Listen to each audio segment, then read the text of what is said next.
जय महाकाल, जय महाकाली दोस्तों, आप सभी का मेरे यूट्यूब चैनल में बहुत-बहुत स्वागत है। आशा करती हूँ कि आप सभी स्वस्थ होंगे, तंदुरुस्त होंगे और खुशहाल होंगे। आप सबसे मैं कहना चाहती हूँ कि जिस तरह से आप मुझे अपना प्यार दे रहे हैं, उस चीज़ के लिए आपका बहुत-बहुत धन्यवाद। आप पूरी मेरी वीडियो को एंड तक देखा करें और ज़्यादा से ज़्यादा मेरे चैनल को और मेरी वीडियो को सपोर्ट कीजिए। और आप कमेंट्स में ज़रूर जय महाकाली लिखा करें। तो आइए मैं आज आपको बताना चाहती हूँ, बहुत लोगों के मेरे पास क्वेश्चन आ रहे थे कि हम अपनी दिव्य दृष्टि को कैसे एक्टिव करें। तो देखिए मैं आपको बताना चाहती हूँ कि हम अपनी दिव्य दृष्टि को कैसे एक्टिव कर सकते हैं। देखिए सबसे पहले आपको क्या करना है दिव्य दृष्टि को एक्टिव करने के लिए, कि कुछ लोगों की तो दिव्य दृष्टि इसलिए जल्दी से एक्टिव हो जाती है, जैसे कईयों पे सवारी आती है या किसी भी देवता की या किसी भी शक्ति की सवारी आती है, तो वो शक्ति के माध्यम से भी बहुत जल्दी दिव्य दृष्टि जो होती है वो एक्टिव हो जाती है। क्यों? क्योंकि वो शक्ति जो आपके आगे चक्र पे बैठती है और अपनी ऊर्जा के माध्यम से आपके आगे चक्र को एक्टिव कर देती है। तो इस माध्यम से भी जल्दी से दिव्य दृष्टि खुल जाती है। ठीक है?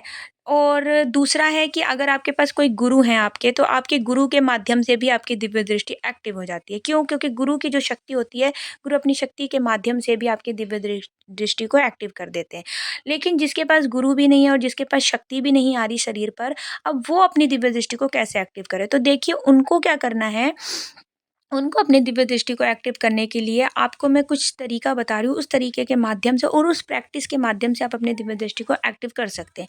इसके लिए आपको क्या करना है, कोशिश यही करें कि आप ये जो प्रैक्टिस है ये आप ब्रह्म मुहूर्त में करें, तो ज़्यादा आपको इसका फल मिलेगा। आपको सुबह ब्रह्म मुहूर्त में जल्दी से जल्दी उठना है और अच्छे से स्नान आदि करने के बाद आप अपने जो भी पूजा का स्थान है, वहाँ पर एक सुगंधित अगरबत्ती या धूपबत्ती जलाइए, दिया जलाइए अपने इष्ट के आगे। जिस भी चीज़ का आप दिया जलाते हैं, जैसे तेल, घी या जो भी चीज़ आप यूज़ करते हैं, उसका दिया उनके आगे जला के, और धूपबत्ती एक सुगंधित होनी चाहिए, ताकि जो सुगंध के एक होता है ना सुगंध भी, अगर हम किसी फ्रेग्रेंस को यूज़ करते हैं तो उसके माध्यम से भी जो हमारी बॉडी है वो एक्टिव होती है। तो आपको क्या करना है, सुगंधित एक कोई अच्छा-सा आपने धूपबत्ती, अगरबत्ती जलानी है और अच्छे से आपको आसन पे बैठकर आपको अपनी जो रीढ़ की हड्डी है वो एकदम सीधी कर लेनी है, और सीधी करने के बाद आपको ध्यान, सीधी करने के बाद आपको क्या करना है, बिल्कुल सीधी करके, और आपको दोनों पैरों को अच्छे से, मतलब अगर जिस तरह से आप कंफर्टेबल है बैठने में, तो आप बैठें दोनों पैरों को मोड़कर अच्छे से, और अपने दोनों हाथों को अपने हथेलियों पे रखकर ध्यान केंद्रित कीजिए। ठीक है? तो स्टार्टिंग में आपको थोड़ा-सा आपकी बॉडी आपका साथ नहीं देगी, कभी आपको ऐसा लगेगा कि नहीं हो रहा है मुझसे, लेकिन नहीं, आपको प्रैक्टिस करनी है। अगर आपको दिव्य दृष्टि खोलनी है तो आपको प्रैक्टिस तो करनी ही पड़ेगी। ठीक है? तो आप ध्यान लगाइए। ध्यान आप किसी भी चीज़ को अपने, जैसे आपकी आईब्रो, दोनों आईब्रो के बीच में जो पार्ट है ना, उस पर आपको ध्यान केंद्रित करना है। उस पर आप ये फीलिंग लाइए अपने मन में कि कोई एक बिंदु है वहाँ पर, और उस बिंदु पे आप ध्यान लगाने की कोशिश करिए। ठीक है? स्टार्टिंग में थोड़ा-सा दिक्कत होगा, लेकिन जैसे-जैसे आप स्टार्टिंग में 10 मिनट, फिर अगर फिर उसके बाद 15 मिनट, 20 मिनट, आधा घंटा ऐसे ध्यान लगाना स्टार्ट करेंगे, तो आपको प्रैक्टिस होनी स्टार्ट हो जाएगी और उस पर ध्यान फ़ोकस होना स्टार्ट हो जाएगा। फिर क्या करें आप, कि अगर आपके कोई इष्ट हैं, जैसे कि माता दुर्गा है, माता काली है, तो उनका बीज मंत्र ले लीजिए। जैसे भैरव बाबा है, महाकाल है, कोई भी है, तो आप उनका बीज मंत्र ले लीजिए। जैसे महाकाल है तो उनका ओम नमः शिवाय, इसमें ओम, ओम जो है आपका बीज मंत्र है, तो आप ओम करके भी आप अपना ध्यान लगा सकते हैं ना, या फिर ओम पूरा बोल के ओम नमः शिवाय, मन में चैटिंग करनी है इस चीज़ की। ठीक है? या फिर आपसे दुर्गा माँ है तो ओम दुम दुर्गाय नमः, इस तरह से मन में चैटिंग करते हुए आपको उस बिंदु पे फ़ोकस करना है, जो आपकी आईब्रो के बीच में एक पार्ट है, जो आपकी आईब्रो के बीच का जो पार्ट है, उस पर ये सोचिए कि कोई बिंदु है, उस पर आप ध्यान लगाइए। ठीक है? इस तरह से आप ध्यान लगा सकते हैं। आप अपना बीज मंत्र ले लीजिए और ध्यान केंद्रित कीजिए। ठीक है? आप ज़्यादा से ज़्यादा कोशिश करिए। जैसे आप स्टार्टिंग में 10 मिनट दे रहे हैं, फिर आप बढ़ाइए, 15 मिनट कीजिए, फिर आप आधा घंटा कीजिए, फिर आप कोशिश करिए आधा से 1 घंटा कीजिए, आप ध्यान लगाना स्टार्ट कीजिए।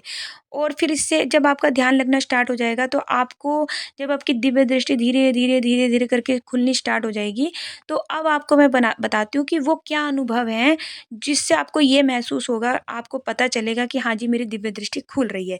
तो देखिए, जब आपकी दिव्य दृष्टि धीरे-धीरे, धीरे करके खुलनी स्टार्ट होएगी, तो वो अनुभव ये है कि आपके जो आईब्रो के दोनों दोनों आईब्रो के बीच में जो जगह है, जो पार्ट है, वहाँ पे आपको खिंचाव महसूस स्टार्ट हो जाएगा। ठीक है? ऐसा मतलब ऐसा लगेगा कुछ चीज़ से खिंचाव सा हो रहा है। साथ ही आपके सिर में दर्द स्टार्ट हो जाएगा, तो आप घबराइएगा नहीं कि भई मेरे सिर में दर्द शुरू हो गया। वो कुछ दिनों के बाद अपने आप धीरे-धीरे नॉर्मल हो जाएगा। साथ ही जो आपकी रीढ़ की हड्डी है, उसमें दर्द शुरू हो सकता है। ठीक है? और साथ ही आपको क्या होगा, जब भी आप ध्यान लगाएँगे, तो आपके जो ध्यान है ना, आपके जो ध्यान है आपके, उसके बीच आपको एक ज्योति सी दिखनी स्टार्ट हो जाएगी। उसके बीच में एक ज्योति सी दिखनी स्टार्ट हो जाएगी। तो आपको ये आप इस चीज़ को समझ सकेंगे कि हाँ जी, मेरी दिव्य दृष्टि धीरे-धीरे खुलनी स्टार्ट हो गई है। तो इस तरह से आप अपना ध्यान केंद्रित कर कर सकते हैं, ठीक है? और अपनी दिव्य दृष्टि को खोल सकते हैं।